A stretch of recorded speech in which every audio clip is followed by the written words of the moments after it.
The Security Council just voted on a draft by China and Russia to give diplomacy another chance.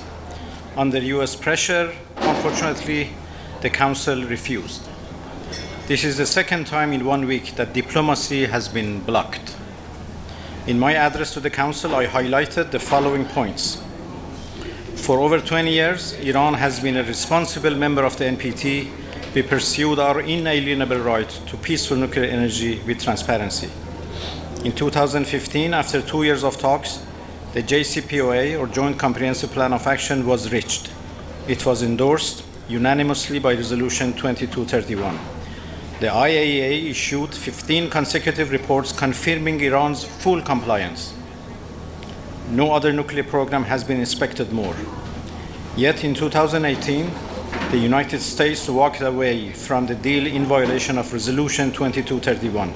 No legal grounds, no justification. Iran remained fully compliant for a year. Only after the E3 failed to honor their promises did Iran take lawful, gradual, remedial measures. Today's crisis is the direct result of US withdrawal and Europe's inaction. The US betrayed diplomacy.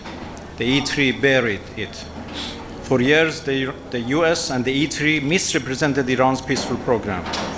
They echoed Israel's false claims, even as Israel maintains the region's only nuclear arsenal outside the NPT. The double standard is glaring. Despite assassinations, sanctions, and bombings of IAEA-monitored facilities, Iran has not violated the JCPOA, the NPT, or our safeguards obligations. When the current US administration called for dialogue, Iran responded in good faith. 5 rounds of talks were held.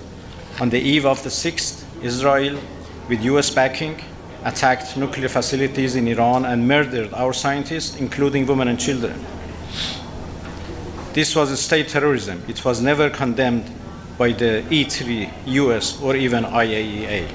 Instead of diplomacy, the E3 pursued a snapback. Iran, by contrast, signed a new memorandum with the IAEA on 9 September in Cairo.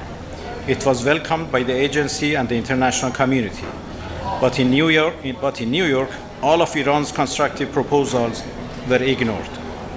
Russia and China acted responsibly.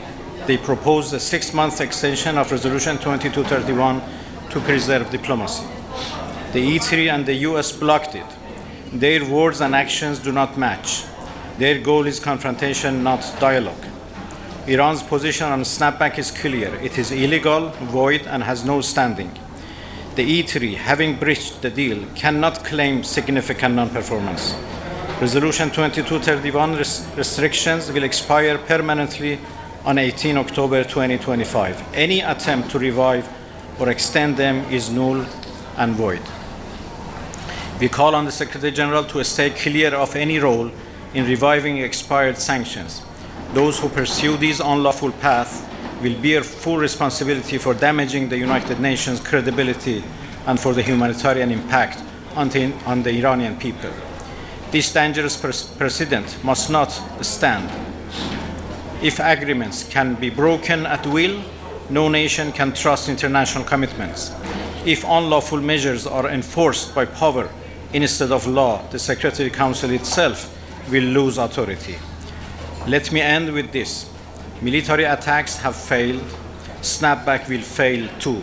The only solution is dialogue and diplomacy. The JCPOA proves this. Iran will never bow to pressure. We respond only to respect. The choice is clear: escalation or diplomacy. The responsibility lies with those who broke their commitments and undermined international law. And thank you. Foreign Minister.